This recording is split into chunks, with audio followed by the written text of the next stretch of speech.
Before I go shaking my tits for the press, I like to go see how the professionals do it.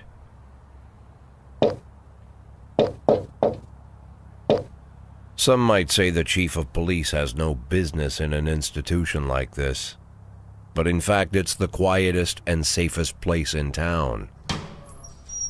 You won't run into any reporters, nobody gets into any fights, nobody drinks too much, nobody even raises their voice. The place is owned by an elderly gentleman who knows how to keep things under control. That's why I never invite my friends here. I wanted to make an exception for my 60th birthday, but most of my colleagues are young enough to be my sons, and they'd rather just hire prostitutes. Why stare at some boobs when you can take the whole package for yourself? But there's none of that in our club. Even looking too long is considered indecent. You can get an occasional glimpse, like by accident.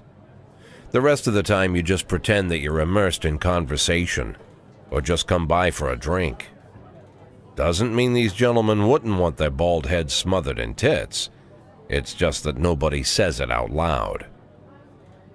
My younger colleagues might call it hypocrisy, but I call it the good old-fashioned manners.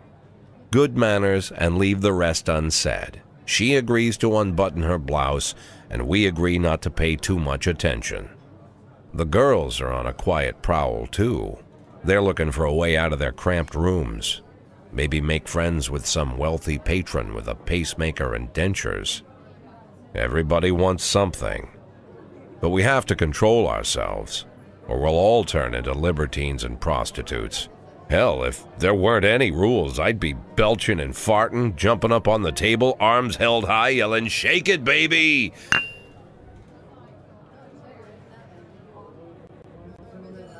No idea how I got so barbaric.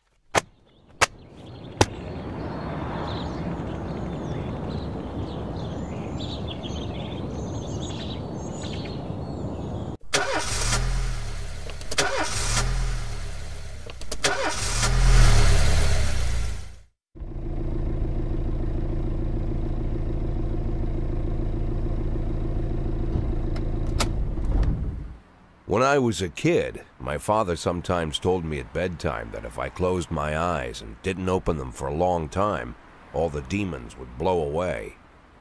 Yesterday I turned 60, but I still take his advice. Not because I'm sentimental or want to keep the memory of my father alive. I just can't think of a better solution.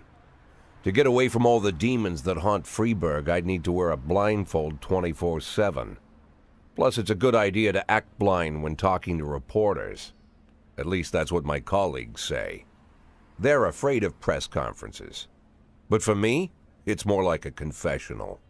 No matter what lies you tell, you're privately thinking the honest answers. It helps me remember who I am. The fact that I'll be reading all about it in the papers tomorrow is a small price to pay. Call it penance for the preacher.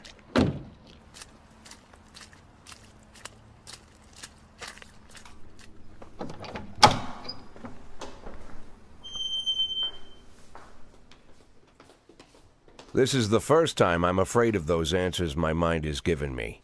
Not because I'm mad I'm losing my job. Though it's true, I'm mad as hell. Not because I subconsciously blame everyone else. Though I damn sure do blame them. And don't even ask me what my next move is. I can't imagine. But even that doesn't scare me. The worst thing is, I know I'm gonna have to do something. And I'll be damned if I know how far I'll go. I may have a lot of vices, but predictability isn't one of them.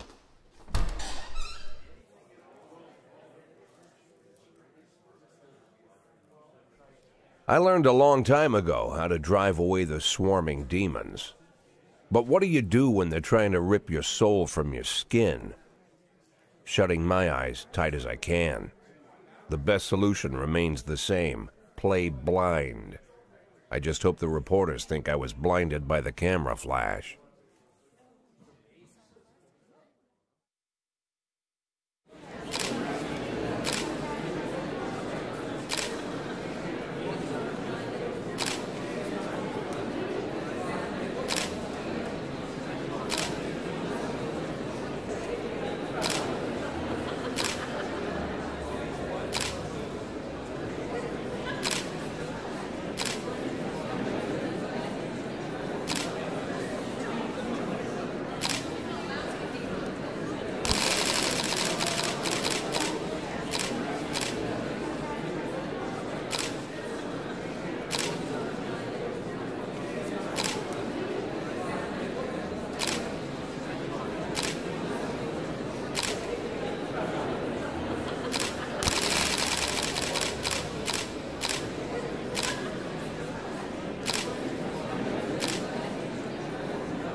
How's the back today, Mr. Boyd? Same as usual. How did the press conference go? You can read about it in the newspapers tomorrow. Don't let anyone in.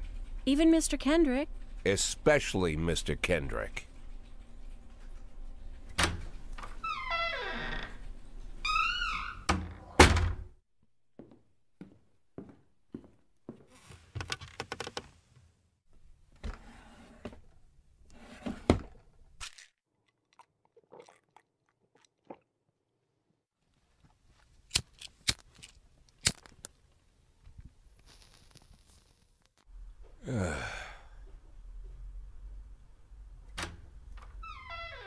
As soon as I heard the door creak, I knew what face I'd see. When I tell Emma not to let anyone in, there's only one man it could be. Rude, arrogant, no warning. That's Mayor Rogers in a nutshell. White summer shoes, white socks, white shorts, white polo shirt, and the white smile of a hungry shark. Mayor Rogers enters every room like he owns the place. Even the floorboards under his feet sound like they're creaking an apology. He never shied away from the odd corruption scheme. It's like the devil walks behind him. In the movies, the villains controlling the city play golf with the judges. Rogers plays tennis with them instead. That's about the only difference. Jack, I was hoping to catch you after the press conference. You ran away so quick. There's no smoking at City Hall. No reason for me to hang around. Well, this morning I signed a ban on smoking in all public buildings. Soon you won't be able to smoke here either. Soon enough I won't be here at all. That's what I wanted to talk to you about. The people of this city like you, Jack. The police chief of all people. Don't betray that, Jack. Don't get wrapped up in any schemes. Sit nice and quiet for the next 180 days, and you'll be remembered as a hero. That's the only thing that you still have left. Be the hero. Then how am I supposed to scrape together a retirement fund? You had a million chances to secure a luxury pension, one that even I would have envied, although I've never set aside any money for myself. I'm not planning to retire anytime soon.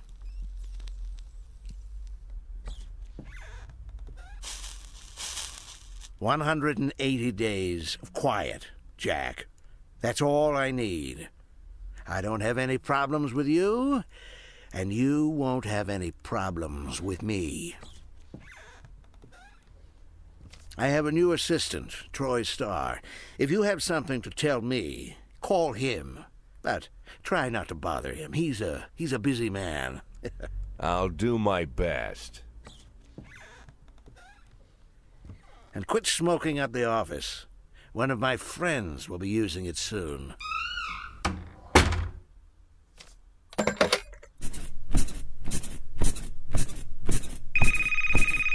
Oh, I'm sorry, babe. Only the mayor has this number.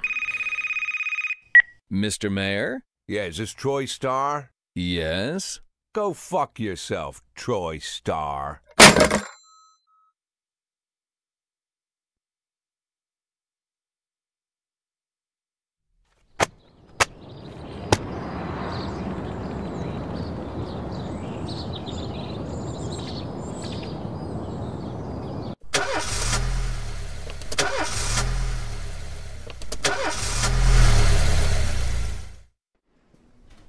Cops don't use the police station cafeteria anymore.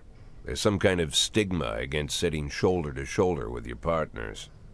Everybody just takes snacks from the machines or grabs a meal and hammers it down in the corner like a vulture on a corpse. The main thing? Don't look into anyone's eyes. Could be construed as an invitation to sit together. The only people eating here are ghosts.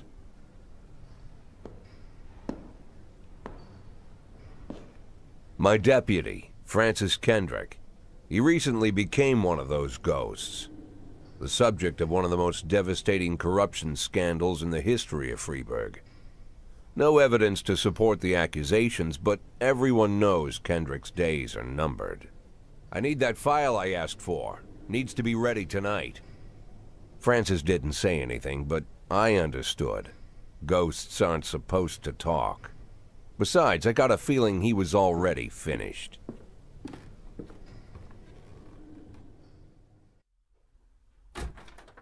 Used to be, when I asked Kendrick to stay late at the office, he liked to grumble and crack wise. Nowadays, he doesn't have the strength for it. Slumped shoulders, blank stare, wrinkled skin. The past few weeks, I don't hardly recognize my old friend. In his younger years, he reminded me of a gallant royal officer in an old Kipling story. Kendrick isn't just crumbling under the weight of the public pressure, but from the shame of it all. Internal Affairs raided the library he inherited from his grandfather, hoping they'd find buckets of cash stashed in the pages. Heard about the look on his face, the fearless policeman standing helpless in horror. I've known Francis for 30 years. The past 20 years, he's played loose with the law. And I know that at a certain point, every stolen dollar brings more misery than anything else. Probably sounds crazy, but I sympathize with the guy. What can I do? Your friends are your friends, and these are the waters we swim in. Called all of the people on that list today. Now they know you're in business. So you could get a call from any of them. You don't need to worry about any of them. I've cleared them all. And what kind of business are we talking here? It's nothing too serious, just like you asked. Should be just a few small favors. Payments will vary depending on the situation and who you're dealing with. How much are you looking to earn? $500,000. $500,000? Why not a whole million? Because everybody wants to take $1 million.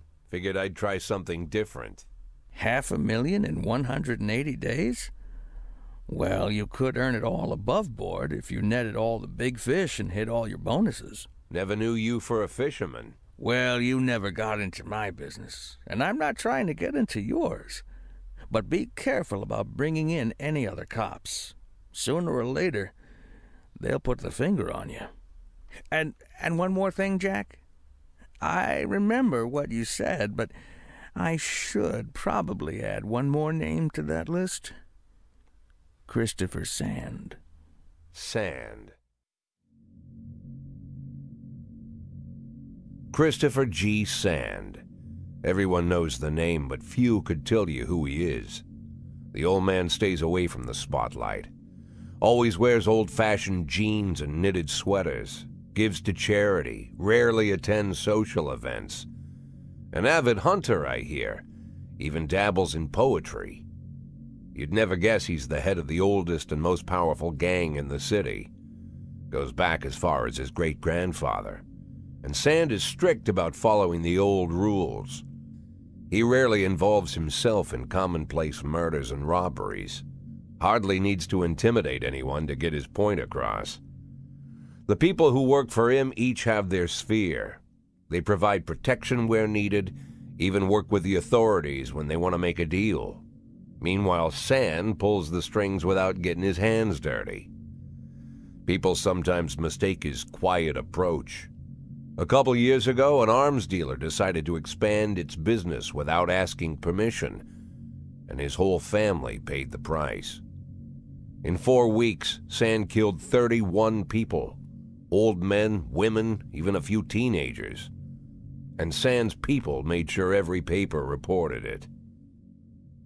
Frank, I don't want to hear you say that name again. Jack, please, listen to me. I'm in with these guys. We agreed, Frank. That's not the kind of business I'm into. I don't go there. Never have, never will.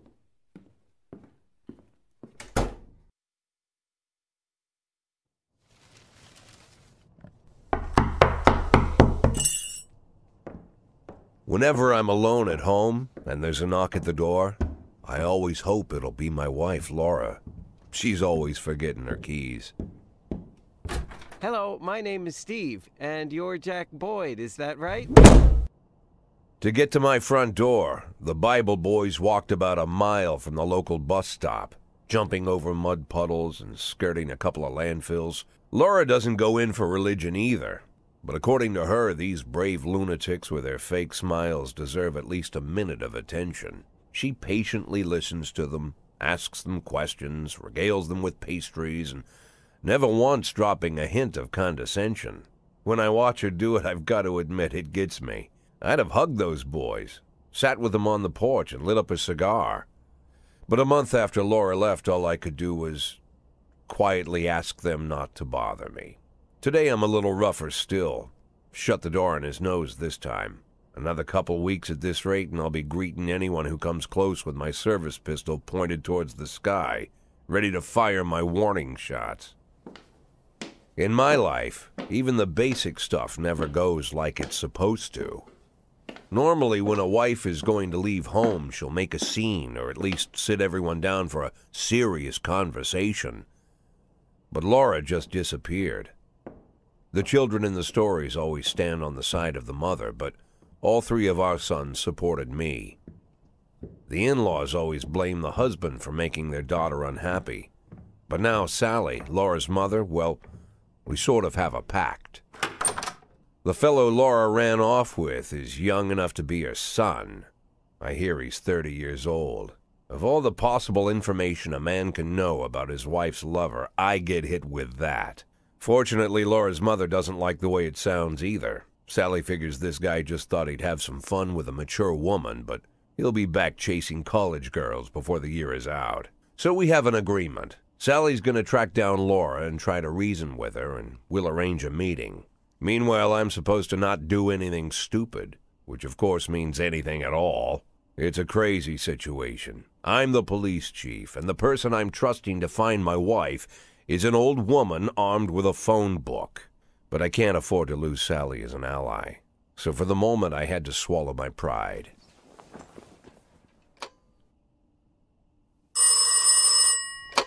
Hello. Mrs. Markham, this is Boyd. Oh, is there any news? That's what I wanted to ask you. Have you found anything? An address, phone number? Have you spoken to her? Don't worry, Jack. I've narrowed the range to 2 suspects, or whatever you like to say at your police building. At my police building, we find people faster than a funny old woman chirping on the phone with my wife's girlfriends. Oh, you're an old man, Jack. Come to your senses. They'd give us straight odds on the street. But I've got more energy, Jack. Maybe you think I'm a foolish old woman, but I go to my book club, argue with the girls about Byron, and it gives me energy. I talk to my dogs, and it gives me energy. And you have nothing, Jack. You don't even have a hobby. You got no passion. It's why Laura left you. Let's not go back into that, Sally. Find my wife, and we can discuss my hobbies later. I'm waiting for your call, and my patience is running thin. Laura, if you've stopped loving me, I'll let you go. I can't expect the impossible from you. Just don't let me die out here, okay? Why would a man need a barn? To store all the stuff you can't bring home. About 30 years ago, back when I was young and interested in farming, I carried all kinds of junk home. After a day in the field, I'd come home with buckets, shovels, dirty boots and clothes, and instantly transform the living room. But even back then, there's something I always kept in the barn.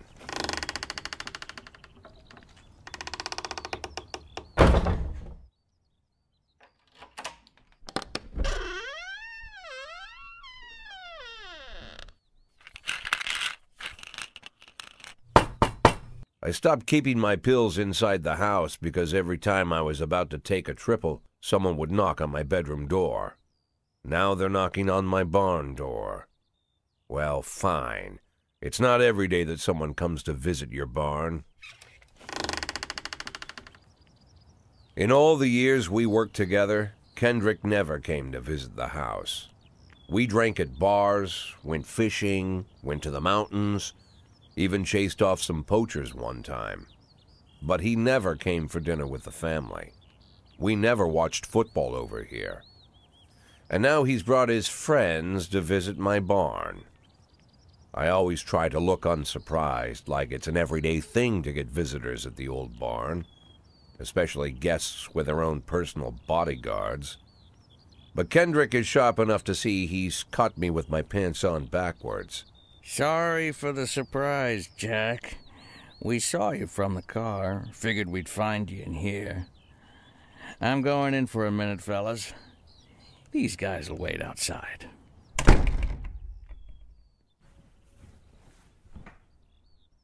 How long you been dating the lover boys? They're sans people, Jack. Yeah. So now you're appearing in public with members of the mafia? Jack, I'm leaving tonight. More like fleeing. Jenny and I are taking the girls and making a run for it. Probably won't be seeing each other again. I've got new documents, a new name, a new life, everything new. The papers say you're still working your last week for the department. I've got to get out today. I won't be getting another chance.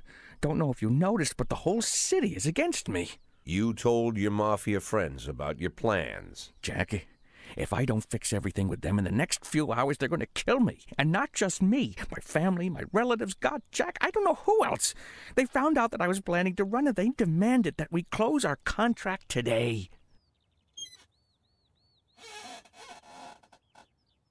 Your contract, Frank? Really? Is that how you talk now?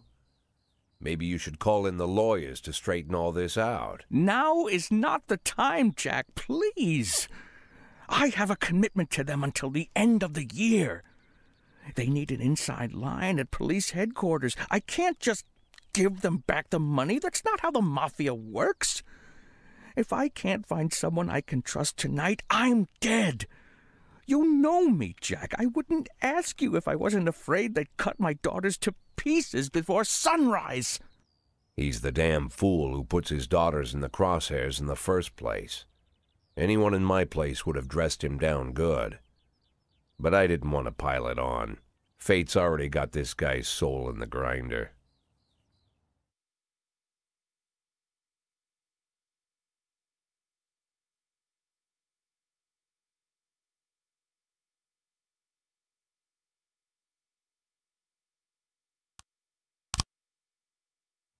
Give him my phone number and tell him it's done. Don't call me. Don't come to work today. I don't want to see or hear from you again. Time for you to go. Jack, Get the fuck out of my nice cozy barn, Frank.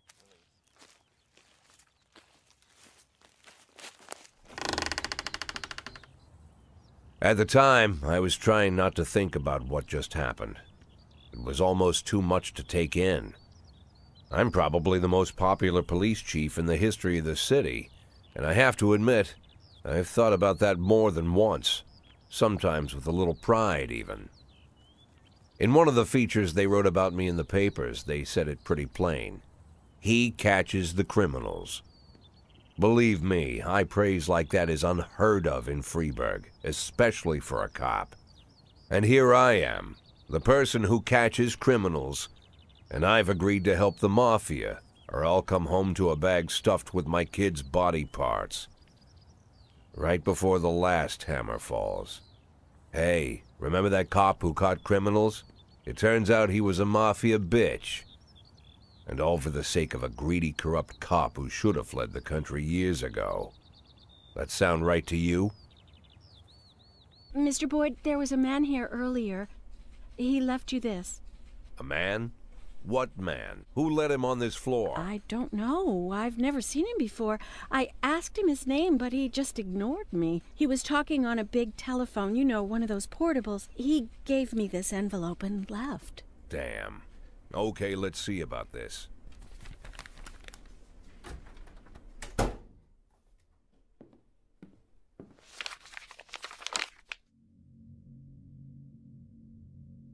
Of course, they could have shot them the second they took the photo, but I knew Kendrick and his family were all right.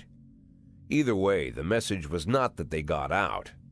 It meant that I was in. My servitude to the mafia had begun. I'd only been in my new position 5 seconds, and I already knew why Kendrick called it a contract. You sound doomed if you call it what it is.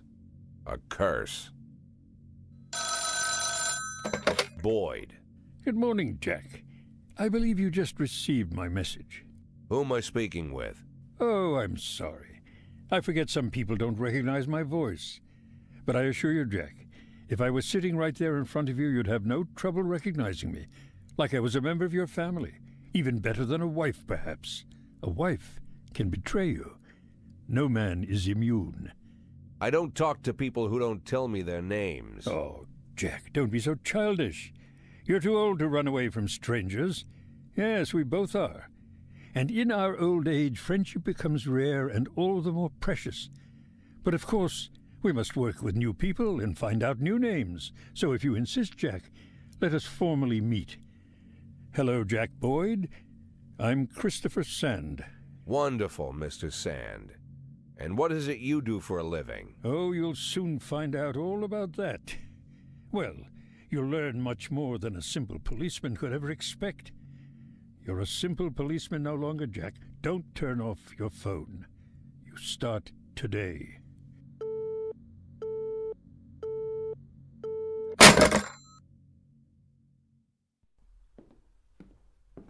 Eight in 10. It's been my go-to principle since my first day on the job. I've got to let my colleagues hush up what they need to, 2 out of 10 times, so that they'll help me with the remaining 8. 80 out of 100, 800 out of 1,000. I'm proud of those statistics. It's not so bad for Freeburg, right? But now I just officially became a mafia whore.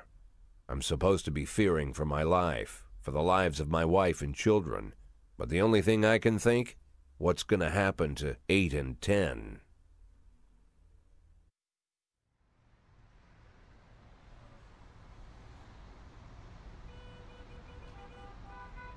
The people of Freeburg have built up a tolerance for the petty horrors of modern life. You'll never see crowds gathering around a beaten passerby. Folks rarely even slow to gawk at a car accident. And street theft doesn't turn heads anymore. Been a long time since people got worked up about stuff like that. So when I ran into a troubled crowd on the way to work, I knew there was something serious going on. Something bad enough to knock these people out of their daily rhythm. And we're talking about people who would step over a corpse if it was blocking the door to the coffee shop.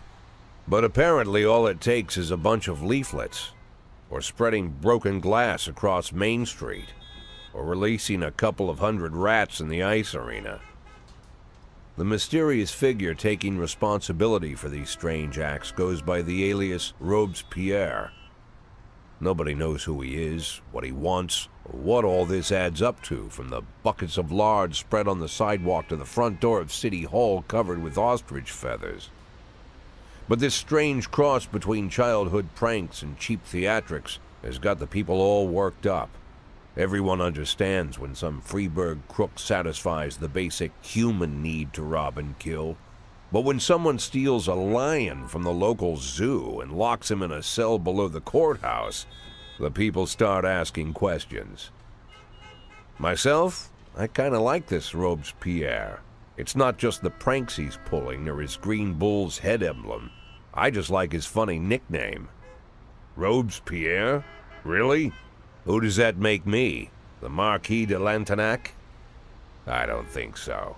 In the old books about revolutions, I fancy myself the old gunner who goes off to war with a bag of damp powder.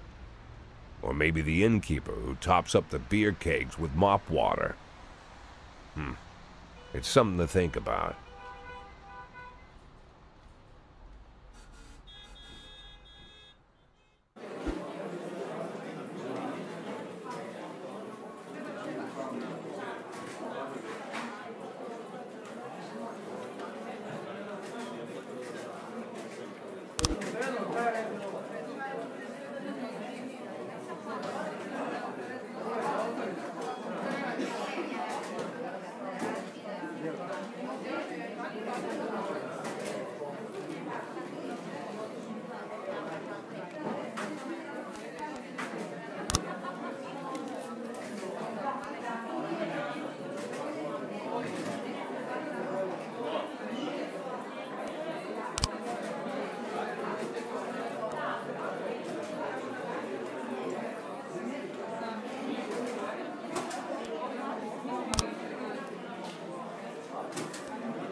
In my new role as corrupt official, I had to give up some of my favorite habits. I couldn't turn off my phone when my head ached. Couldn't sleep till noon on Saturday and let the rest of HQ take up the slack. No more days off to go fishing. But my weekly visit to the old Colony Club was more like tradition. One night a week, I absorbed cigar smoke, the vague smell of alcohol, the stench of urine, all mixed with toxic levels of old drunken belches. Same picture it was 30 years ago. Tradition's gotta be honored. And to stay faithful to the tradition, you've got to respect the standard rituals. When you're about to roll out of the club, you need to take a deep breath and count to 100. If your stomach doesn't do a backflip, you should be good to make it home. This time I only got up to 60. I was interrupted. Why? You look even better than you do on TV. There's nothing more impolite than approaching people in the alley at the old Colony. This is the most private place in the city. All who enter here dirty their shoes with the most elite stream of vomit in Freeburg. This asphalt has been blessed by judges, lawyers, artists, businessmen, and all our politicians. Takes a lot of balls to crash the party. My head was a drunken haze, but I knew who he was. A cartoon gangster suit straight out of Dick Tracy. Fancy voice, fruit cologne, sassy strut. That's how the newspapers described Vikas Varga, rising star in Freeburg's criminal underworld. He appeared out of nowhere, and with the support of the local punks, Varga broke all the old rules of organized crime. He killed those who could not be killed, traded what could not be traded, and robbed those who could not be robbed. In just a single month, this man had gathered an incredible amount of power. He's been called everything from a clown to a madman to a criminal genius, and more often than not, he's called a low-class upstart short on ideas. But if Vargas was one of the old crime bosses, he'd have been cut into pieces and fed to the river. Look past this guy's arrogance, and there's something about him. The city is still deciding what to do with him. Meanwhile, he's burning down the houses of old city mobsters. Not the best time to talk, Mr. Varga. Oh, you know my name. I'm flattered, although not very surprised, to be honest. I might be a little short on manners. Like they say in your fair city, with the right manners, you can go anywhere.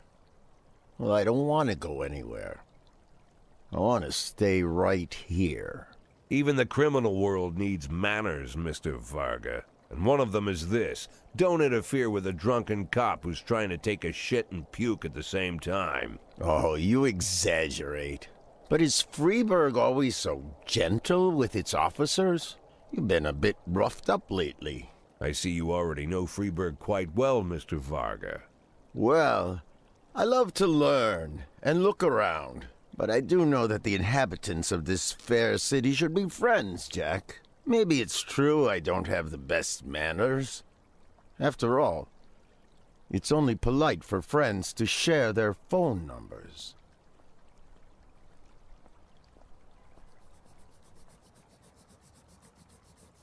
This city of yours moves so fast. I feel like I'm hooked on amphetamines all over again.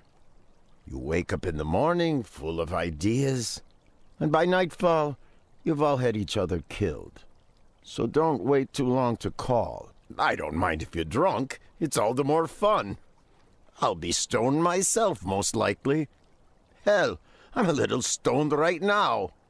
It's the only way to live in this place. I like your city, Jack. I'm here to stay. If it weren't for the phone number written on my arm, I probably wouldn't have remembered the conversation in the morning. But there was no reason to worry.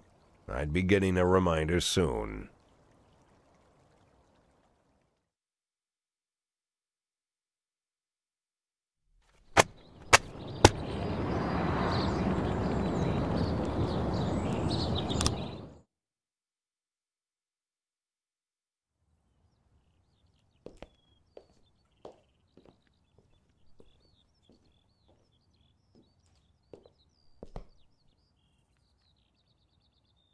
My morning ritual was plagued by the smell of Vikas Varga's fruity cologne. It was like the sharp citrus scent was chasing me around the house, as if Vikas was right there in my living room.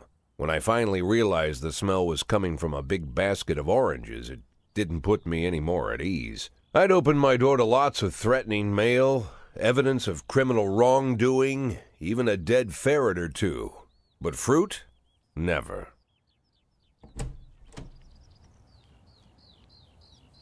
You the fruit guy? Excuse me? Was it you that brought the basket of oranges? Nah, it was here when I arrived. Fine.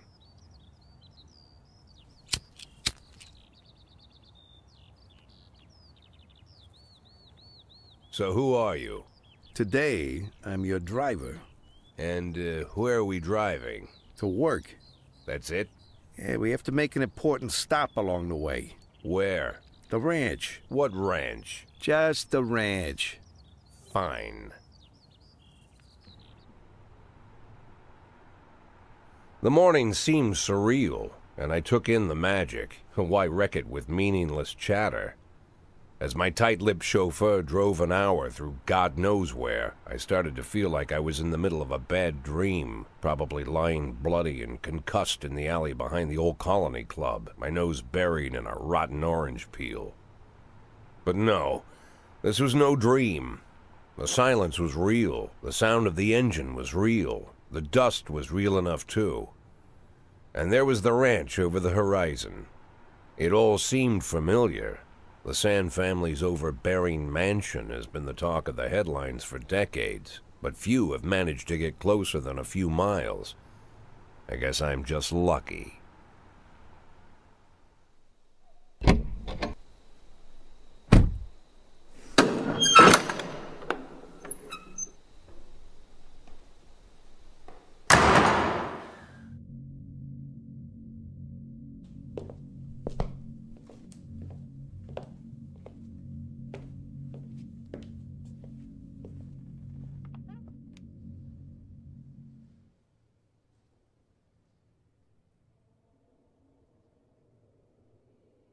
I didn't know you took private meetings, Mr. Sand. Only if I expect good company. I'm surprised my company ranks at all. Today, yes. Today is a special day. So it seems. Do you often go to the old Colony Club, Jack? Every week. Meet any interesting people there? As a rule, no. Sometimes you make a date, right? Sometimes make new friends. Sometimes, I guess. But that's not why I go. And why? I consider it a hobby. A hobby. Do you know anything about my hobbies? Well, judging by the half-dozen animal skins I stepped on walking over here, it's not much of a reach to say you like hunting. Love it. Well, I say that now. It seemed so tedious when I was a child. Took ever so long. But now I'm older. I've developed a new talent. What talent is that? Patience. The will to wait for the right moment. Let's say you want a deer. You know, you deserve it. You've even decided what dishes its meat will go to and where you'll mount its horns. But to get that deer, you've got to wait. To sit in the bushes and stay nice and quiet. Professional hunters will tell you that the hunt is a rare craft. There are many rules. It's shrouded in mystery and ancient skill. Well, that's all complete nonsense. To get a deer, you just sit on the sidelines for a long enough time, pinpoint the moment when it's finally time to shoot. I learned the talent, Jack, but not like you, oh, Jack. You truly are the master. I don't understand. Oh, come on, Jack. I know about the 500,000. I know your plan. Kendrick told me everything. Needless to say, I'm impressed. While some people learn to hold their breath for minutes on end and not to rustle the leaves too loudly, why you decided to just become the foliage. You turned yourself into a bush, surrounded by deer who've been so fruitfully multiplying for decades. But all this time you've held your rifle at the ready. Forgive an old man his imagery, Jack. I've the heart of a poet, I confess. Look, I don't know what was said between you and Kendrick, but it sounds like you got it wrong. Oh, I think I understand everything just fine. And I think we understand each other quite well. Jack, in the coming war, we'll make excellent partners. What war? One war falls upon every generation. My grandfather drove out the Ambersons back when he was 27. My father destroyed that psychopath gangster Maurice Bell when he was a sprightly 30. At 69, I'd begun to think my war had passed me over. But my time has come at last. Tomorrow Vicus Varga declares war, and I'm obliged to answer. So we're talking about Varga now? I don't know how he thinks. I don't even know whether he plans his actions or not. I can't divine his purpose. Hell, I don't even know where he comes from. He's a man not of our breed, wouldn't you say? But when he arrived here, I invited him in, told him we could work together. An official invitation penned in my own hand and written on some very expensive paper. And can you imagine his reply? A fruit basket. What sense can be made of such a message? I guess it means whatever you want it to. Precisely. I'm late for work, Mr. Sand. You know, Jack, I could just give you $500,000 right now, cash, whatever denominations you like. But I would never insult you so. If I went stalking my prey for so many years, I wouldn't want someone else to shoot it for me. I understand you, Jack, and I'll never ask you for anything that's contrary to your nature. Just think about our conversation. Think about it, and call me.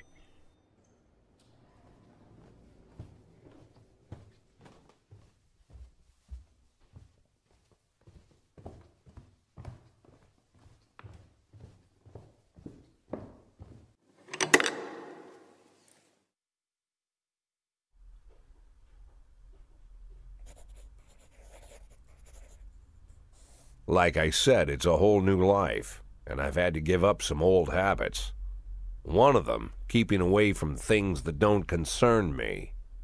Now I can't afford the luxury. This spotlight I'm under, concerns is all I got.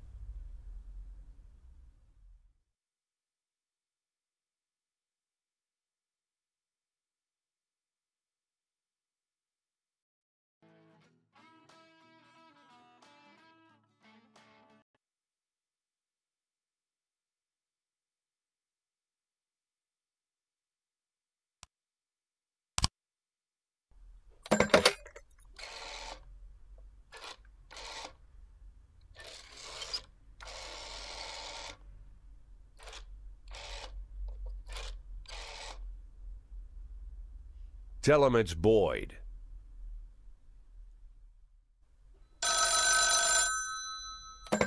Boyd. Is everything okay, Jack? I'm not calling in the middle of a job. No, you're okay. Did you find her? Yes, I found her. Nothing shocking, don't worry. She's living with an insurance agent in the suburbs. He's 31 years old, recently divorced. He has a funny car, you know, like in that movie where that... Did you talk to her? Yeah, we talked. More like I talked and she basically cried. God, she hasn't cried so much since high school. You know, she was dating this boy from a restaurant and, what was his name? And so, Laura, she'll be back? Of course she'll be back. She just needs time. Time? You mean once she gets tired of screwing the insurance agent? Jack, you're talking about my daughter. Yeah, I know. I want to... Well, I just want her to come back as soon as possible. Don't worry, I'm with you. We just need a little patience. I know it's asking a lot, Jack, but you really just gotta be patient. Wait for my call. All right. Again, I'll wait for the call. Yes, understood. I know the situation is asking a lot from you too, Mrs. Markham. Thank you. And please, call me anytime. Jack? Yeah? You okay for money? Excuse me? Well, you know, where the papers were talking about your resignation, they said you and Laura were a little tight, and I thought maybe you'd... Good God. Jack? Jack?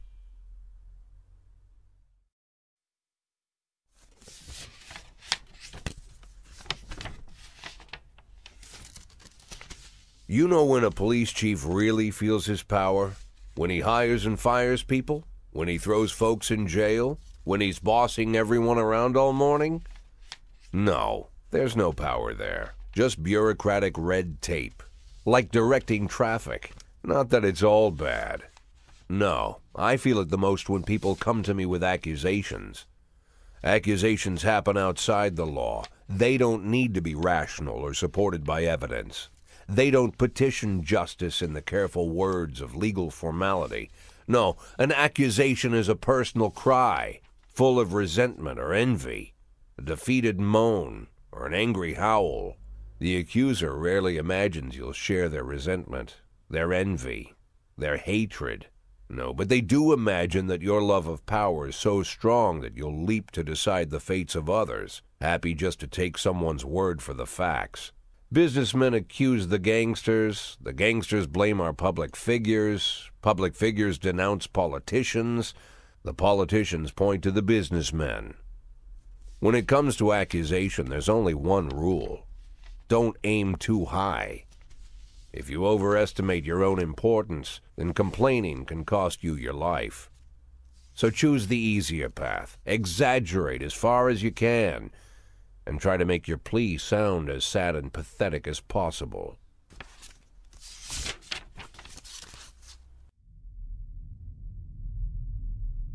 The accusation I received today sure didn't fit the normal mold.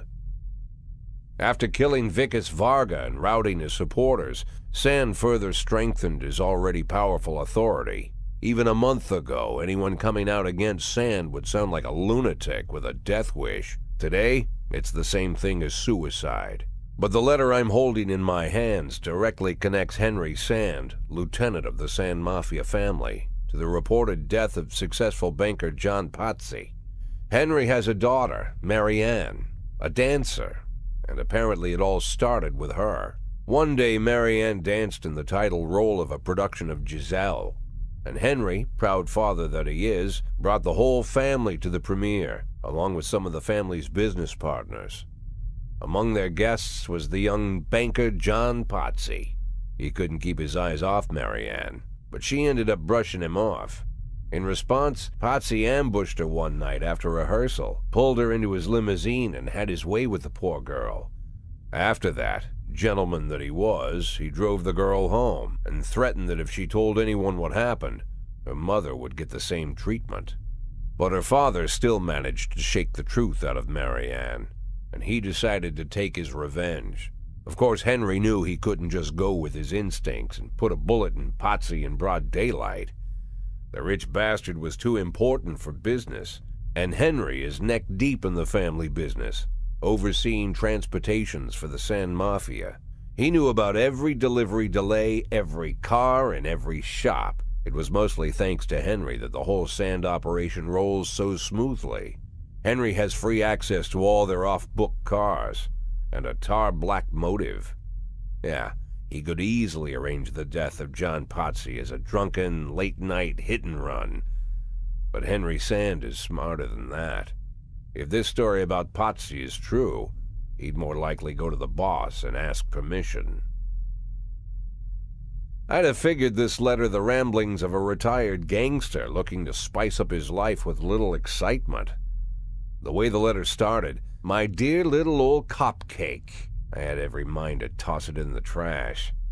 But something else got my attention. They're rarely ever signed, but this one ended Robespierre, and I doubt it's an imposter. No one would go against the most powerful group in the city, hoping to hide behind the name of some prankster clown. Like everyone else, I had no idea who Robespierre was or what he wanted. But there was no doubt that this guy was more than a little crazy. An arrogant psychopath. Could be dangerous. Definitely worth looking into.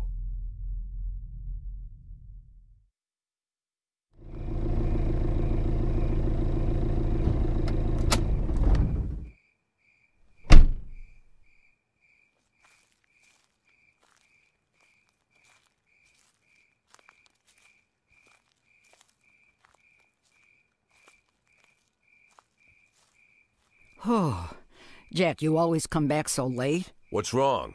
Bad news? Good news, Jack. Laura is ready. Ready how? She's coming back? When? Not that fast, Jack. Laura's ready to talk. But if she's ready to talk, she's getting ready to come back. You just need to find the right words. You can find the right words, right, Jack? I'm not an idiot. I didn't ask for this, Jack.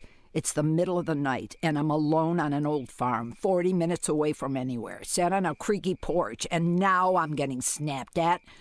I came here so you could personally promise me that you'll be able to find the right words. So let's try again. You can find the right words, right, Jack? I can find the right words, Mrs. Markham. That's good to hear. Tomorrow night at 3 o'clock at the Octopus Restaurant. You know it? Yeah, but it's closed at night. Oh, I've arranged for them to be open. Don't be late. But don't come too early either.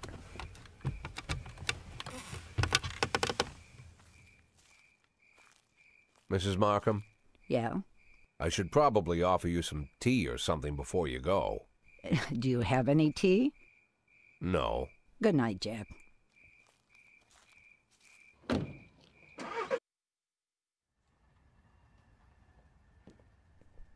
According to Mrs. Markham, I was supposed to spend all day thinking up the right words. But to my surprise, I did my best work when I shut my head off. I didn't even want to think why Laura decided we'd meet at 3 o'clock in the morning. and in a restaurant we'd never gone to. I didn't know what to tell her, and something tells me she's no more ready for this meeting than I am. By nightfall, I finally stopped worrying. The right words would come when they were needed. And if they don't come at all, then so be it.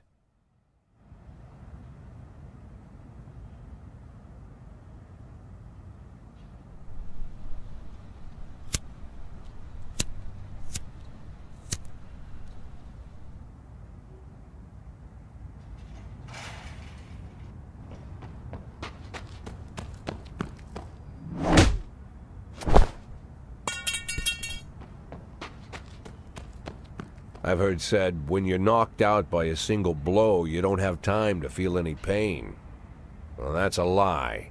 It's painful as hell. Every day I spent in that coma, the pain was unbearable.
Yeah, I heard about that already. But what if they decide to spill it to the papers? We need to start thinking now about covering our asses.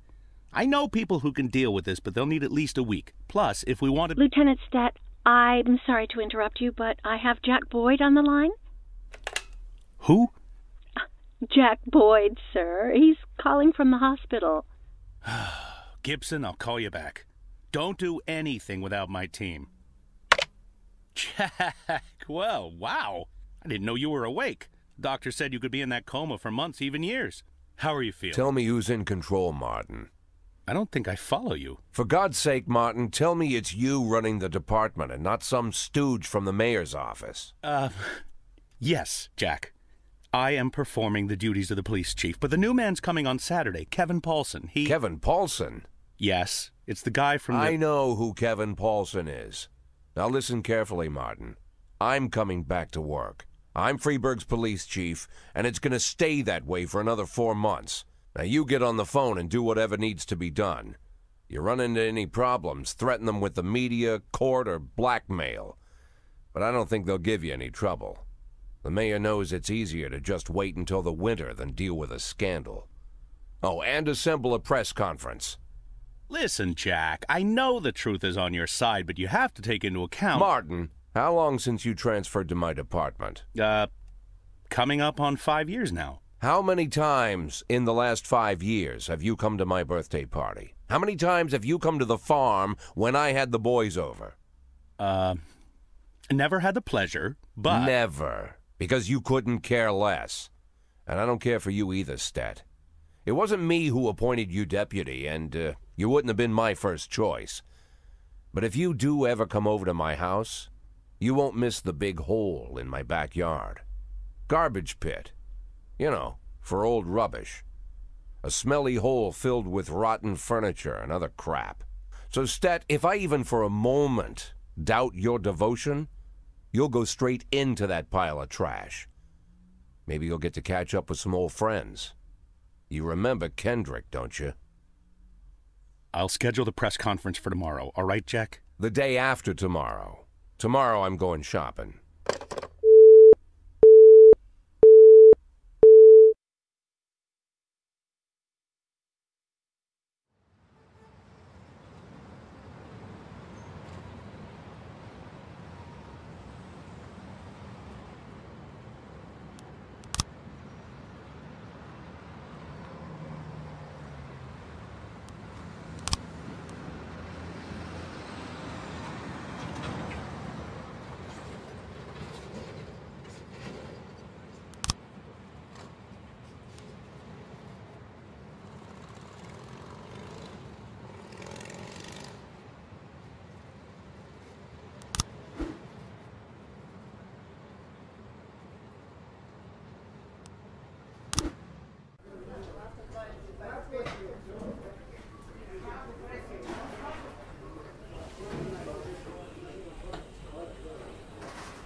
No, that would be too much.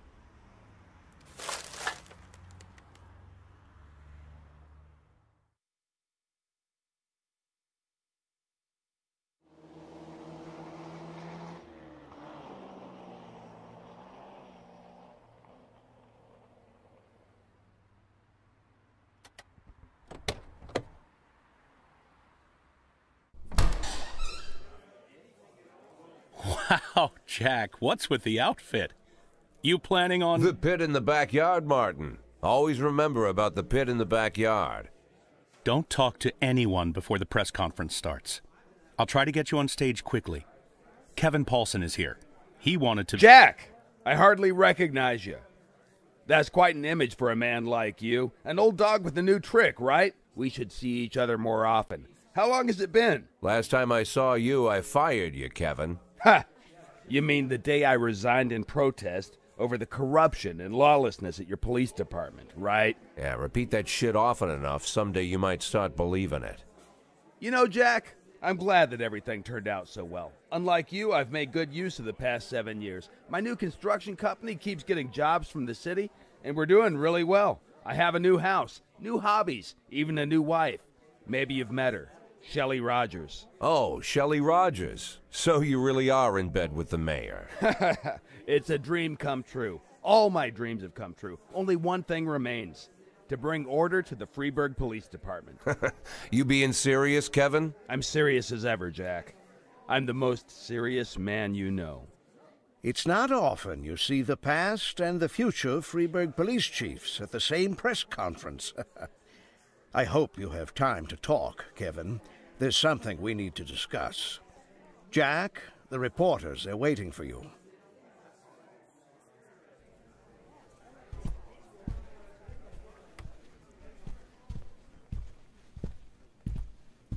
My retirement plan somehow just got turned into a circus.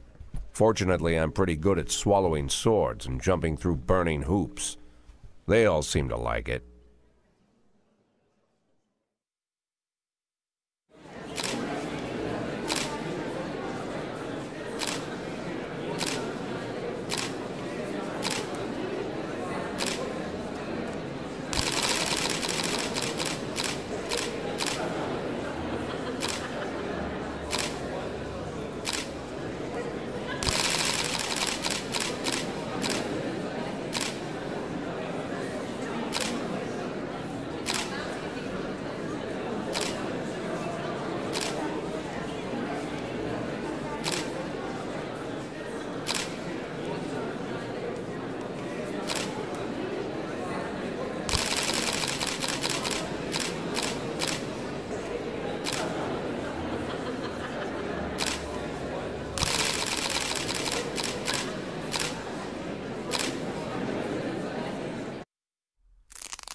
Impressive recovery, Mr. Boyd.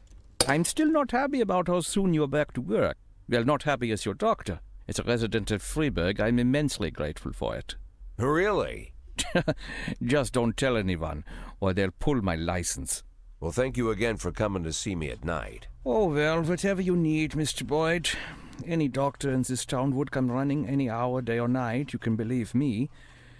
You're not suffering from headaches. It says here that you are taking painkillers after a back injury. But the prescribed dose is enough to... Dr. Krasinski, you trust me?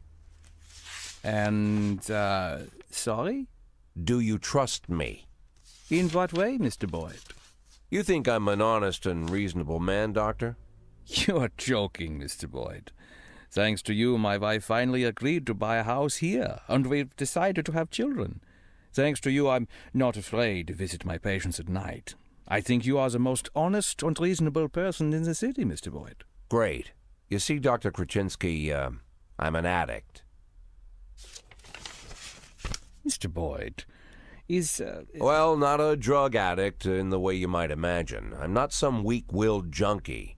Sometimes I stay clean so long that the tablets stay locked in the barn so long they go past the expiration date. But there are less pleasant stories. You know what? Let's... I once took a whole bottle right there in the barn. Passed out in my own vomit. I almost choked. I fought the convulsions, somehow managed to break 4 ribs. For 2 weeks, my chest was so sore I wanted to die. But for those 2 weeks, I kept swallowing pills. Couldn't stop. If you want, I could... I once took a dose right before a party at home. My wife Laura had some old friends over from college. I didn't take that many, maybe 5 or 6 pills, but it felt like I'd taken a few hundred. I passed out while I was carrying a tray of drinks. On the way down, I knocked over a set of Laura's scented candles. The house almost burned down. The repairs took a good chunk from our savings. Mr. Boyd, if you'll allow me, I'd just... As you can see, Doctor, I'm well aware of the seriousness of the situation and the possible consequences. But sometimes I need the pills. I don't use the word lightly. Sometimes I've got to work on cases with more energy than I've got. I can't do it without 'em. And I know you want me doing my job. So tomorrow I want you to come here and bring me some tablets. Lots of tablets. 10 bottles. No, better 15. Yeah, 15 bottles. The next 3 months are going to be extremely difficult, Doc. I would like to discuss your... You'll bring the pills, Doctor? Yes, Mr. Boyd. Yes. Very good. Look, I don't want to trouble you any further. I bet your family doesn't like you running away with me at night. I'd bet they'd rather I was still in that coma.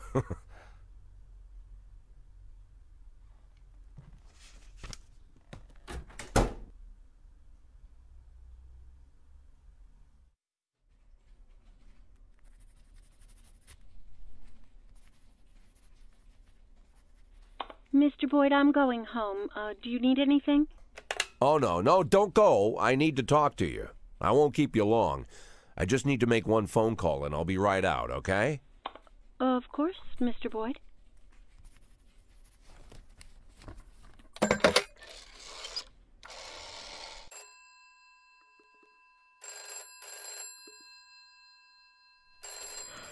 Do you know what time it is?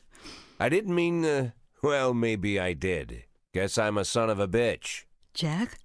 Good Lord, Jack, I wanted to talk to you. Was wondering if you'd call. How do you feel? I'm good, Mrs. Markham. Better than ever. The back pain is gone, the insomnia is gone, my hair is growing back, and my pathological indecisiveness seems to have run off somewhere. Jack, if you think I had anything to do with that... I'll waste no more time trying to think, Mrs. Markham. Every second counts. There's a lot to do. And one of those things is finding Laura. Jack, your tone is scaring me. Good. Turns out I have a knack for that. Scaring people.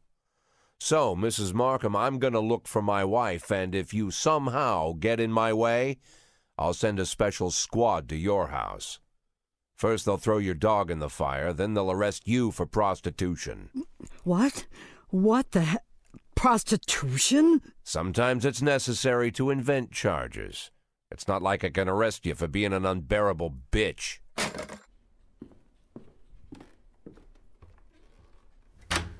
Emma, I need a detective. Oh, of course, Mr. Boyd. What shift? No, not one of ours. A private detective. Oh. I know that when your father stole your mother's jewelry and left her, you hired a private investigator. You didn't go to the police.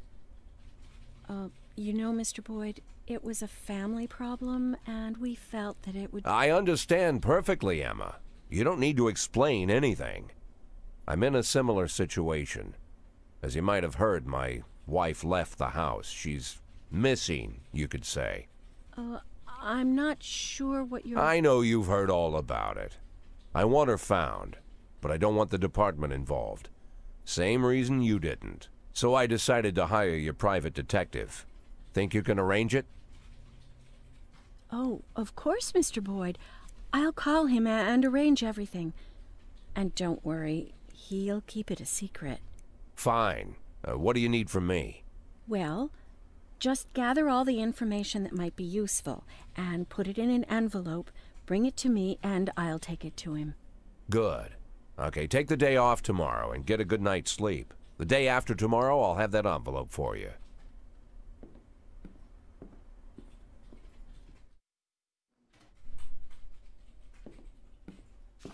All the information about Laura, just like you asked. Mr. Boyd, keep your voice down. Someone could be listening. Oh, I'm sorry, Emma. It's my first time doing something like this. Here's the envelope. Everything's in there. Fine. Mr. Boyd, please write for Mr. Fry on this envelope and drop it in the mailbox across the street. What? I don't want this handled like it's some kind of game. Mr. Boyd, those are the rules. Now please, lower your voice. Fine. Okay, Emma. I'll put this envelope in the mailbox across the street, just like you said. Wonder how that damn Mr. Fry is going to get an envelope out of the mailbox. Talking to yourself, Mr. Boyd? And we thought we'd have to catch you at the police station. But it turns out Jack Boyd has come down to meet us personally. Do you know why we're here, Mr. Boyd? I don't even know who you are. My name is Eugene Chaffee. I'm a businessman. Rather, a restaurateur. Although I usually tell everyone I'm a businessman. Which sounds better? Businessman or restaurateur? Oh, I think I've heard of you. You have a restaurant and a slaughterhouse. And you serve refried veal steaks.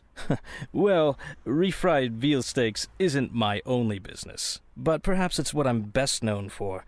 I thought it was time we meet, Mr. Boyd, and my friend here. I believe you're already acquainted. His name is Troy Starr. Never heard of him. So what do you want, Mr. Chaffee? Looking for a spokesman for your beef products? I recently changed my image and my hair. Eugene and I really want to help you, Mr. Boyd. Although after our phone call, I've had my doubts. I was making love to my wife, and you called me and told me to fuck myself. That kind of behavior is rude and inappropriate, Mr. Boyd. I didn't mean to offend you, Mr. Starr. Just thumbing my nose at that prick mayor of ours. You keep making love to your wife, or did I ruin the mood? There's a nice cafe around the corner. Spare us a couple of minutes of your time, Mr. Boyd. Lately, I've been so busy that I rarely get to sit and relax in such a nice place, and with such interesting company. Get to the point, Mr. Chaffee. I'm busy too. In fact, I think I hear some teenagers next door robbing and raping an old woman. Maybe she's your aunt. You see, Mr. Boyd. Good morning. What do you want? A big mug of beer. We don't serve big mugs of beer. Then a small mug of beer. We don't have beer in any size glasses. This is a family restaurant. Moms and dads come with small children. I can bring you a lollipop to suck on. Monica, where's your famous charm? Bring the gentleman a beer. I'm sure you've got a bottle under the counter. Check between the dead cats and the dried heads of your ex-boyfriends. This man, by the way, is your police chief. Don't be silly. The police chief has a bald spot the size of a toilet seat. So, as I were... Oh, I'm sorry, Eugene. It's Rogers. Probably forgot how to wipe his ass. When you're 82, Troy, you'll probably forget you need to wipe your ass at all. But very well, run along. We can continue without you. So, Mr. Boyd, as you may already know, the official job of my old friend Mr. Starr is to cause trouble for you. But believe me, it's not out of malice. It's to maintain his cover at City Hall. But to somewhat balance out this trouble, I've decided to help you out. Every day, pay close attention to your morning newspaper, Mr. Boyd. You'll find messages hidden among the pages. Simple notes, but make no mistake, the information you'll find there is extremely useful. You see, Troy Starr isn't my only spy. That's it, Mr. Boyd. I told you it would only take a couple of minutes. I wouldn't want to disturb you while you're enjoying your drink. Keep in touch, my dear little cupcake. Oh yes, I'm quite good at puns.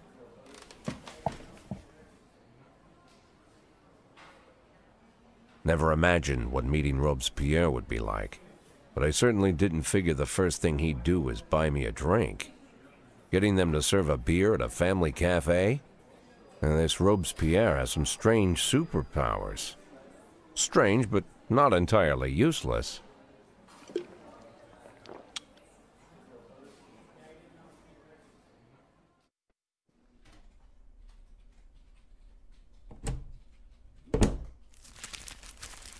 What's this, Martin? Think that'll cover breakfast? Good Lord, Jack. You should knock. Don't worry, Martin. I don't care what kind of business you're up to. Although on second thought, scratch that. I'm very interested in your business. In fact, that's why I'm here. You have a lot of connections? Depends on what you need. I want to keep my job. I've got another 5 years in me at least. I want to prove my dismissal is illegal. You know someone who can help? Jack, are you sure you want to get involved in this fight? Martin, let's not, Got yourself a new toy? Oh, you noticed, Martin. Just like a teenager, always on the move. Yeah. Hello. Is this Mr. Boyd? Last I checked, who's this? And where did you get my personal number? When you work at the prosecutor's office, it's not too hard to find someone's phone number. The prosecutor's office? Just a second. Martin, out. I need to take this. But Jack, it's my office. Okay, I understand. I'll go grab an ice cream. As for your little problem, Jack, I think we can work something out. Give me a couple of weeks. Weeks? Jack, what you're asking is... Yeah, okay, I get it. Now get out already.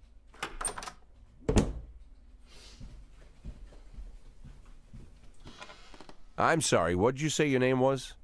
My name is Lana Berman. I'm the deputy prosecutor of Freeburg. Well, one of the deputies.